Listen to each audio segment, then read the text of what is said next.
নতুন বছরটিকে কিভাবে শুরু করলে, কিভাবে সূচনা করলে বা কী লক্ষণ দেখলে আপনার বছর শুভ হওয়ার সমূহ সম্ভাবনা বা শুভ অবশ্যই হবে।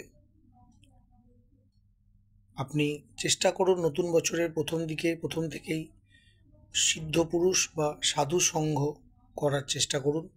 এটাকে শুভ বলে মনে করা হয়। সাধু দর্শনে শুভ ফল হয়, দেবদেবীর আশীর্বাদ পাওয়া যায়, কৃপা পাওয়া যায়।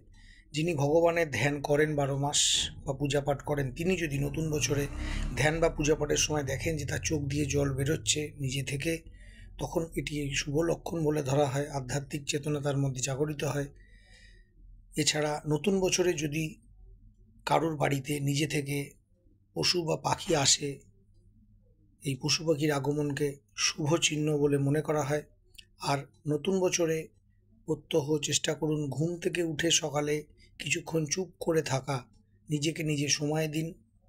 এতে নিজের মনে সব নেতিবাচক শক্তিগুলি দূর হয় এবং ইতিবাচক শক্তিগুলি আসে এবং আপনার দিন ভালো যায়, কর্মকাণ্ড শুভ হয়।